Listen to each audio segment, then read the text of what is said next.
কই তো বড় রাসেল ভাইপার বুড়ি।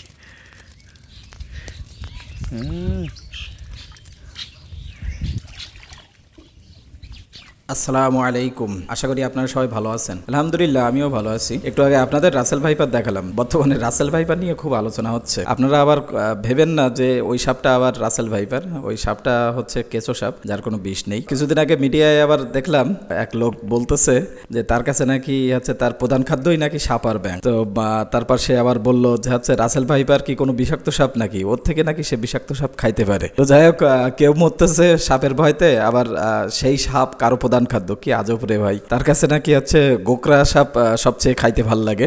যাই হোক, যদি কেউ রাসেল ভাইপার সাপ পান তো ওনাকে দিয়েন, যেহেতু ওনার প্রধান খাদ্য সাপ আর ব্যাঙ। যাই হোক, সাপ নিয়ে অনেক আলোচনা হলো, তো আপনারা ভয় না পেয়ে অবশ্যই সতর্ক থাকুন। তো আসলে যে খালটা দেখাচ্ছে, খালটা হচ্ছে বাইরের খাল, আর এটা সরকারি খাল, এখানে সবাই মাছ ধরে। তো সুজিতদের বাড়ির সামনে এটা, ও হচ্ছে ওই কিছু আপনার দোল টোল পাতে আর কি জাল দিয়ে। তো এই খালের সাথে মেন হচ্ছে আমাদের ঘেরের পানি ওঠে। এখন ওইখান থেকে একটা ছিদ্র হয়েছিল, ঘোগা হয়েছিল, তো সেই ঘোগাটাও মূলত মেরে দিচ্ছিল। তো সেটাই আপনাদের ভিডিও দেখাচ্ছিলাম। তো সাপ নিয়ে আলোচনা করতে যেয়ে আর ওই নিয়ে আলোচনা করা। তো আমরা এবার যাব হচ্ছে বড় খামারের দিকে। নিচতলার মুরগিটা বিক্রির হচ্ছে। তো এই ভিডিওটা আসলে করা 2-3 দিন আগে। তো এই যে নিচতলার মুরগিটা আমরা বিক্রি করছিলাম। আর যেহেতু জানেন যে মুরগির এখন বাজার খুবই খারাপ অবস্থা, আর বাজার উঠবে কিনা তাও কোনো ঠিক নেই, হয়তো উঠতেও পারে আবার না উঠতে পারে। তো এই ঘরের মুরগিটা মূলত হচ্ছে 300-350 পিস নিয়ে গেছে, আর অল্প কিছু আছে। তো এটা কালকে নিয়ে যাবে। আর এই পাশের মুরগির ঘরটা কোনো নিয়ে যায়নি, মানে এটাও কালকে হয়তো হয়ে যাবে। আর যেহেতু আমরা লোকালে বিক্রি করতেছি, কারণ হচ্ছে গাড়িতে তো মোটে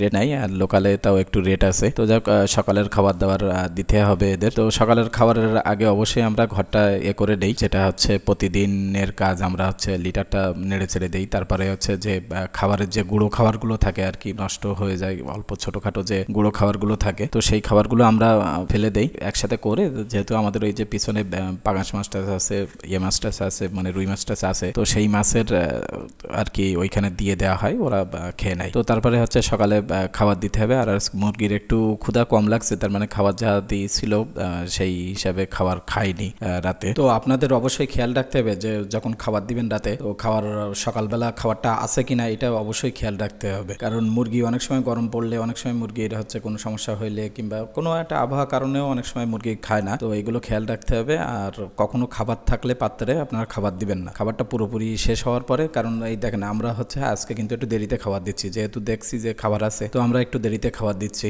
আর অল্প গুঁড়ো খাবার টাবারগুলো এগুলো অবশ্যই ফেলে দেবেন, কারণ বাসি খাবার কখনোই হচ্ছে আপনি রাখবেন না, এগুলো অবশ্যই ফেলে দেবেন।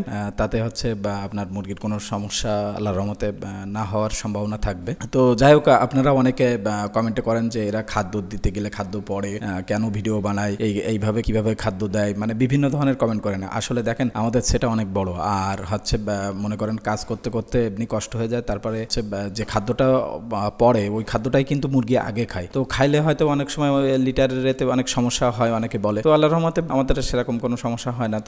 তো আপনারা অবশ্যই চেষ্টা করবেন যে যেন খাবারগুলো নিচে না পড়ে, সেটা অবশ্যই চেষ্টা করবেন। যাই হোক, আপনারা ভালো থাকেন। আল্লাহ হাফেজ।